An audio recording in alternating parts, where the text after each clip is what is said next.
This is AWANI Global with me, Nailah Huda. And on AWANI Global this week, we want to look at two recent developments. One that's slightly closer to home and one on the other side of the world.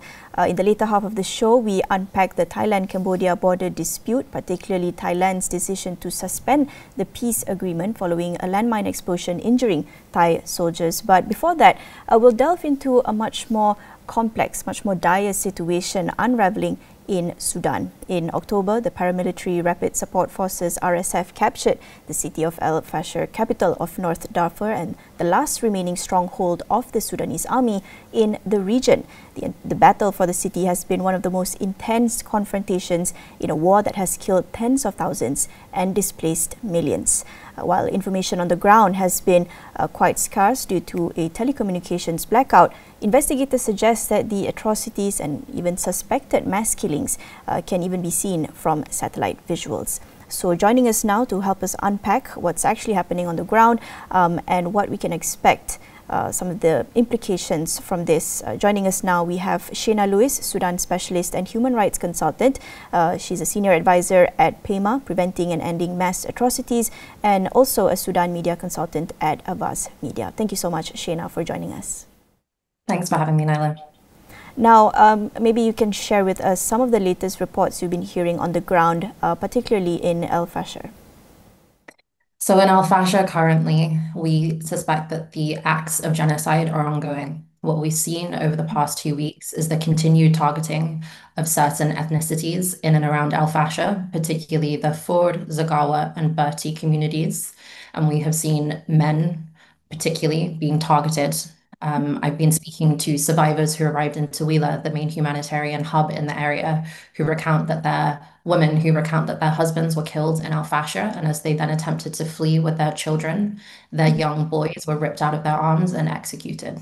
This is a systematic pattern of genocide, which includes mass rapes, and it is a systematic policy. Genocide does not just happen because of rogue commanders on the ground. It is something that is orchestrated at the highest levels of a command structure, so of the RSF in particular here. And one of the most concerning elements of this is that around 200,000 people are missing from El Fasher. The population before the acts began was estimated to be around 260,000. And we have had only around 80,000 people who have been recently displaced from El Fasher city and from the locality. So where are the missing hundreds of thousands of civilians from El Fasher? Were they all killed and have now been placed in mass graves by the RSF? Or are they being kept captive in the city, in which case there is still a chance for atrocity prevention here, but that takes concerted action by the international community to save lives. Now, what we do know is this is, of course, a protracted conflict that isn't new, but what is new is the fall of El Fasher, captured by the RSF. What led to this, and what are potentially the implications of this happening? Can we expect the de facto partition in this country to deepen? So the fall of El Fasher was probably the most predicted atrocity that we've ever had, because for over 18 months, the RSF besieged the city in a medieval siege. They constructed a wall to contain the civilian population to prevent civilians from exiting or entering. And for over 2 years, civil society, particularly Sudanese groups, were warning about the risk of atrocities. So in terms of what has happened in Al Fasher, again, there was a chance to prevent this, and the international community stood by and stood down. In terms of what comes next, now El Fasher is critical because it is the capital of North Darfur, and now the RSF more or less has control of the entire region of Darfur. Unfortunately, this doesn't mean an end to the conflict in Sudan. It doesn't mean that we're now close to an inevitable partition, as some are saying. Instead, the locus of conflict is shifting to the western region known as the Kordofans. Recall that the same weekend that Al Fasher city fell, the RSF perpetrated a massacre in Bara, in North Kordofan, where they massacred, again, hundreds of civilians. So I think we're starting to see a pattern here. There are also similar medieval sieges that are taking place in South Kordofan in the cities of Kadugli and Dillaj. So again, there is still an opportunity for atrocity prevention here.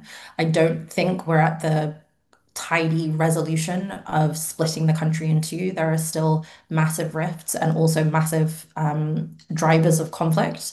Both sides currently still feel that they have more to gain on the military battlefield than coming to the negotiating table. And that is why we are still seeing little progress towards a nationwide ceasefire, which is ultimately the only way that we will end the conflict in Sudan.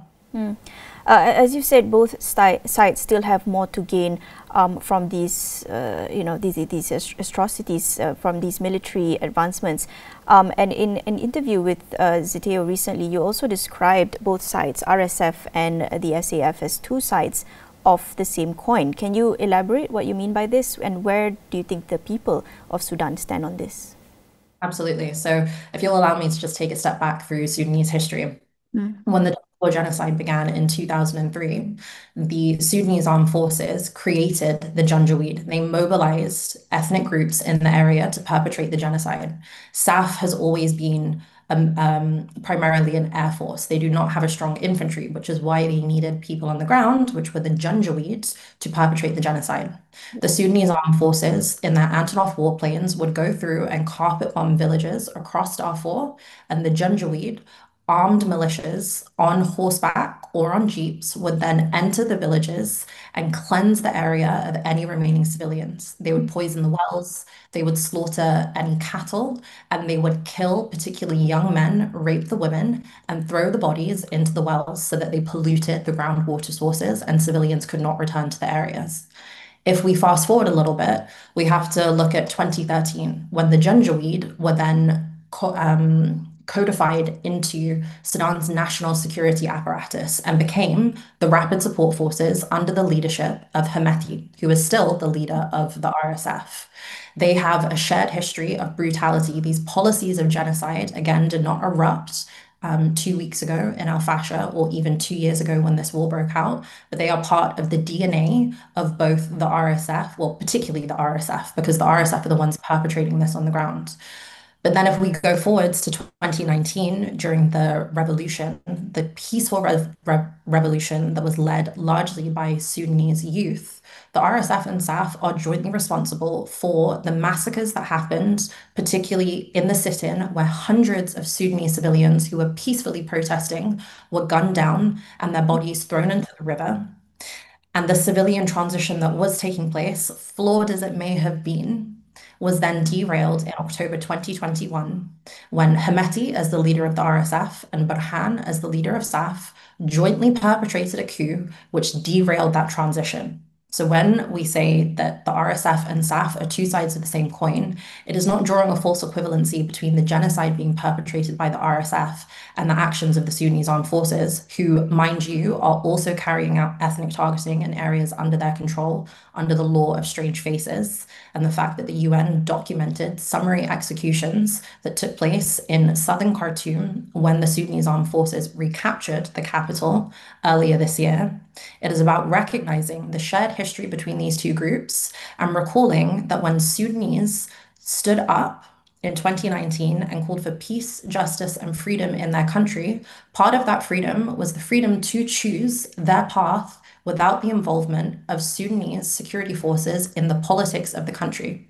No one here is saying that there is not a role, a constitutional role for the Sudanese armed forces in the future of the country, but there is an argument to be made here that they should not be involved in the politics of the country and that the politics should be left to Sudanese people.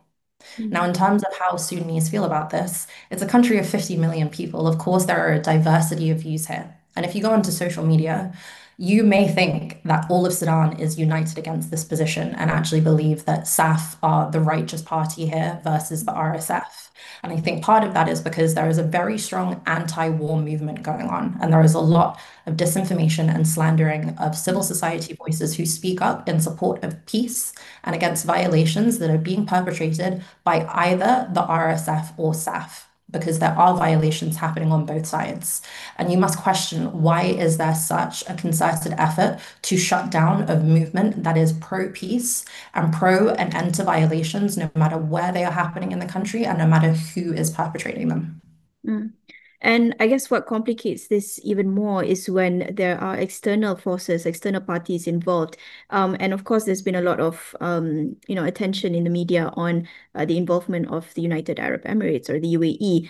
To what extent do you think are external backers like the UAE involved in this war and making it potentially even worse? And how crucial are tools like boycotts and sanctions would work against external parties like the UAE in this case?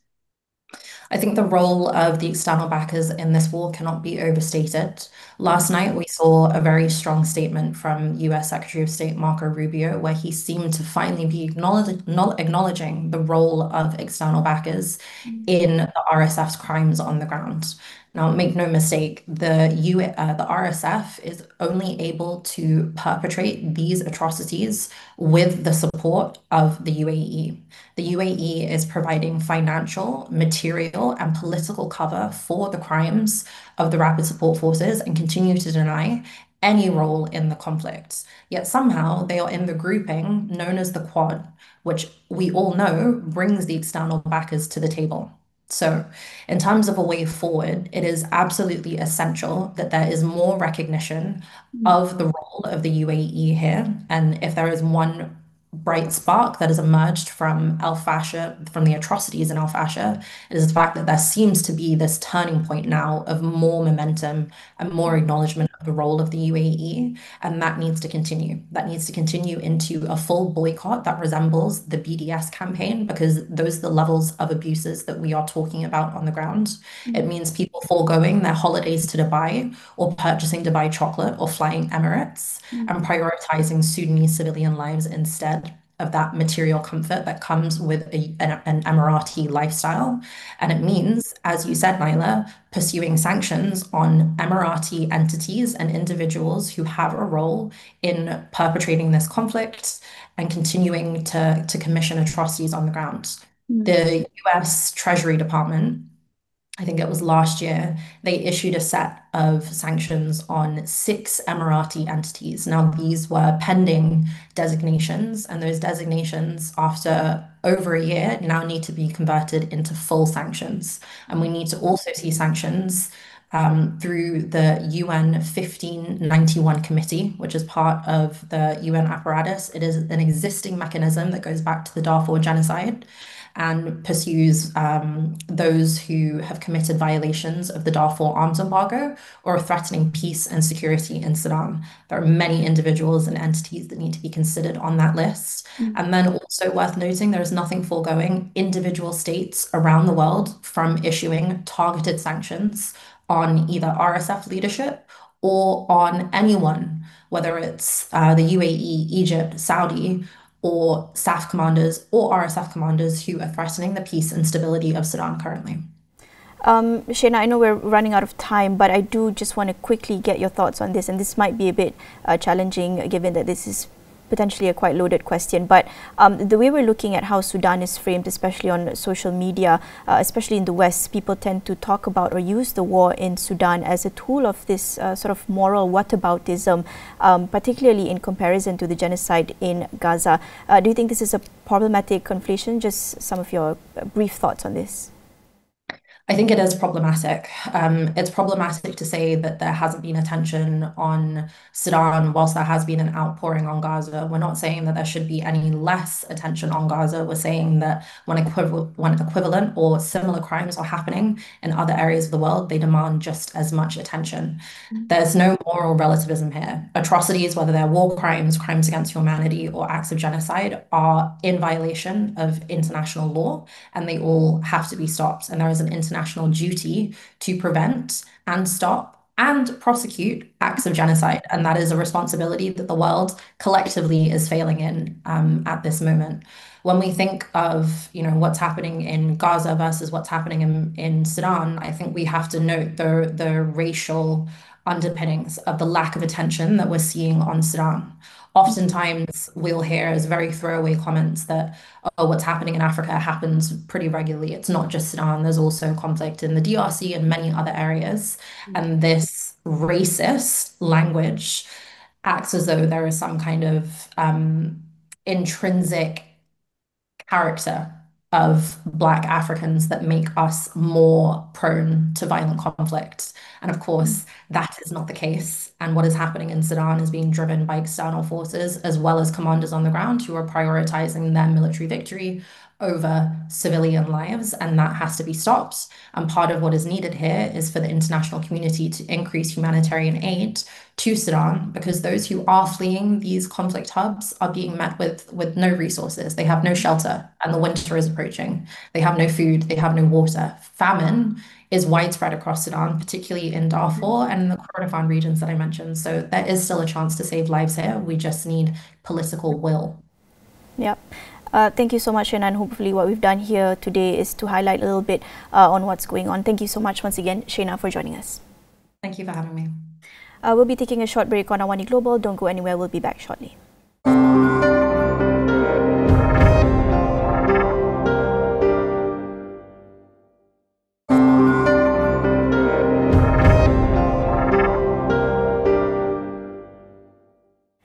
You're still tuning in to AWANI Global with me, Nailah Huda. And Thailand has suspended the landmark peace agreement with Cambodia, brokered by Malaysia and the United States, after a landmine explosion near their border injured Thai soldiers this week.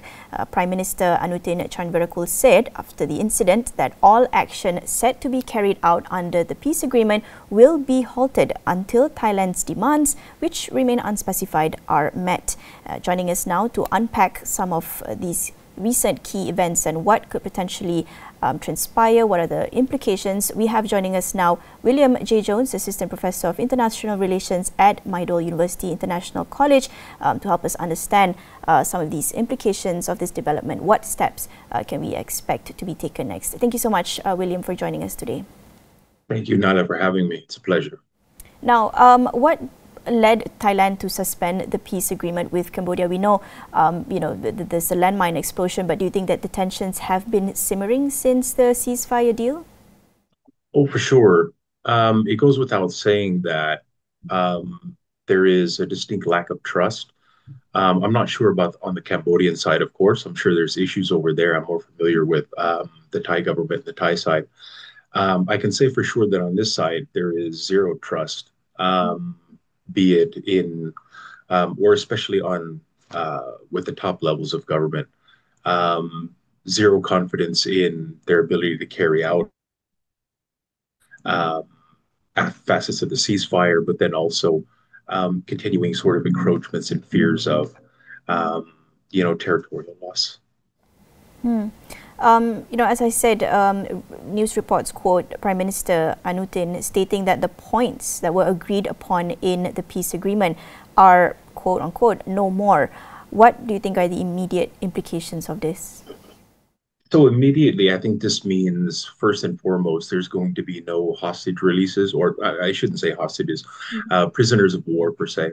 They're not going to be released anytime soon. And also, I suspect that all upcoming JBC meetings, RBC meetings, and other joint meetings that the Thai and Cambodian governments have related to border issues, these are all going to be suspended, of which there are numerous, which were actually planned basically sort of monthly going on past the new year. I suspect that all these are done with. I mean, as you said, there's very little trust or perhaps zero confidence on the Thai side. Do you think that we should have seen this coming, that it was inevitable that the peace deal would have broken down? So I don't think it's an inevitability per se. I think things have been really gaining pace. And this has to do a lot with, I think, domestic politics on both sides of the border, to be honest. Just prior to the ASEAN summit, we had the big breaking news from the Trump administration that some $15 billion in crypto and other assets had been seized from alleged, scam rings and whatnot that were based in Cambodia. This was, I believe, maybe just a week or more prior to the ASEAN summit. So this was definitely a bombshell. And this has, various news reports that have come out implicating alleged Thai politicians, very high ranking, perhaps some in the government, currently and also former, have shaken the confidence in the Thai government at home and put an awful lot of pressure on the current prime minister, who is, of course, by definition, a short-term prime minister, interim basically from the beginning, only a 4-month stint. So I don't think it was inevitable per se, Mm. um, but with the increasing pressures coming up from the bottom, and then also pressures coming from outside, the geopolitical side, right, with sort of Trump's recognition, well, maybe not recognition, but support of opposition figures, Sam Rainsy, help with breaking through the single gateway that Cambodia has for the last couple of years had with their internet. This is definitely, um, turning the situation sideways and upside down. Hmm. I mean, as you said, some of this boils down to, internal or domestic politics and pressures from outside and within. I want to look quickly at this news report, also quoting the People's Party, urging Prime Minister Anutin to take 4 diplomatic measures, one of which is to contact the US President and also the Malaysian Prime Minister to affirm Thailand's position. And this is specifically before the Cambodian Prime Minister gets to shape their narratives. I mean, as of the time of recording Thursday today, we're not sure what exactly has transpired between these leaders. But what are your thoughts on this? What can we expect the dynamic of this peace deal to look like? So these are good suggestions from the People's Party. It goes without saying. I think this government has so far, in its 1 month, has been far better than its predecessor in its communication strategy. Mm. The previous government, the Pheu Thai-led government of 2 years, um, just never really caught stride with any semblance of a coherent um, communication strategy, whether it be with Myanmar or various incidents with Cambodia. So Thailand was always caught on the back foot. Mm. Of course, getting in touch with the Americans is important. Donald Trump, of course, is a very important world leader. That being said, I think there was a lot of emphasis, um, of course, for the right reasons given to Donald Trump, sort of putting pressure on both sides to come to the table. But behind the scenes, there was also a lot of help, guidance, if you will, provided by the Chinese, and also ASEAN Chair Anwar Ibrahim, of course, sort of in a facilitating role to help bring the two sides together. Um, I think to broaden the strategy, perhaps in terms of a diplomatic strategy, which would be prudent for Thailand, would be, of course, to reach out to China, which is Cambodia's primary benefactor, which can help an awful lot in leveraging.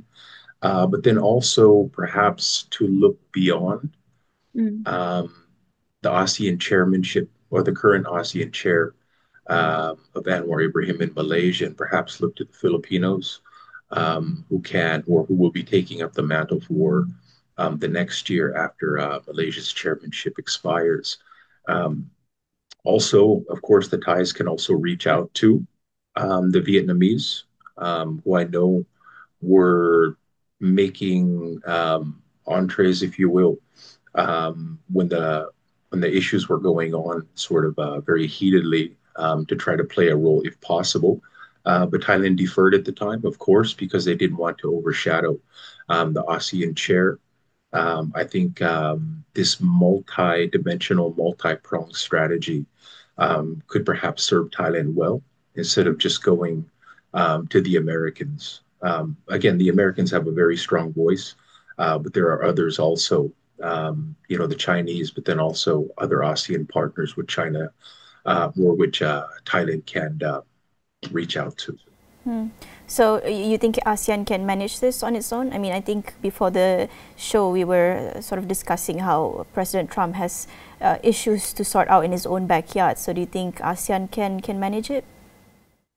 Um, well, as a student and scholar of ASEAN for over a decade, I would have to lean towards the cautious side of saying no. I think we have precedents, of course, with the ongoing issues and problems in Thailand's neighbor, Myanmar. ASEAN plays a facilitating role and is very important, of course, but there are limitations to these processes within the regional organization. Of course, the most important ones, of course, being sovereignty and non-interference, which are, core ASEAN principles. But also, there isn't a country or any group of countries within ASEAN that are large enough that can bring to bear material interest, political pressure or whatnot, that I think would be sufficient to overcome these national security problems. I'm also aware that current Foreign Minister Siasak Pongkekgao today recently gave comments, I believe, to the South China Morning Post that perhaps it would be prudent for ASEAN to begin reconsidering its non-interference principle. And this is a huge step, to be honest, right? It's basically, well, I don't know, he's kind of recognizing the obvious, Cambodia interfered incredibly in Thai affairs and played a very important role in helping our last prime minister out of her position. And perhaps if this should be reconsidered, I think this is an important point to take into consideration. So do you think Thailand and Cambodia are now back to square one? Do the terms of the peace deal need to be looked over, renegotiated? No, I wouldn't say that the ceasefire is over and the deal is dead. The big powers still have a lot of say in this, right? You mentioned Donald Trump. He has his own issues domestically, but I'm sure that he doesn't want, and the Americans don't want, conflict to resume, and nor do the Chinese in any way, shape, or form, nor do other ASEAN countries. So I wouldn't say it's going back to square one per se, because square one would be open war and conflict, though this is a distinct possibility, especially if the shooting continues or Thai soldiers keep getting maimed along the border. The mood here in Bangkok and in Thailand more broadly is one of ready for conflict, unfortunately. It's quite dangerous and quite volatile. So I don't think the ceasefire and the deal is dead. This is definitely a pause to perhaps sort of recalibrate. I think an important signal of late is that King Brahma X and the Queen are going to be heading to China on an official state visit, invited by President Xi Jinping, coming up here soon. I think this is a very important signal in terms of perhaps sort of balancing and recalibrating America's very heavy-handed approach of late, since April, and to perhaps leverage a little bit more Chinese support to help get this process back on track. Definitely something to monitor over the next few weeks as we see more developments from the Thailand-Cambodia border dispute. Thank you so much for joining us, William. Anytime, Nailah. It's a pleasure. Thank you. Thank you so much. And that's William J. Jones, Assistant Professor of International Relations at Mindell University International College, sharing some thoughts about the Thailand-Cambodia border dispute, what we can expect and what are the potential implications. That is all on AWANI Global this week. With me, Nailah Huda. Will catch you next time.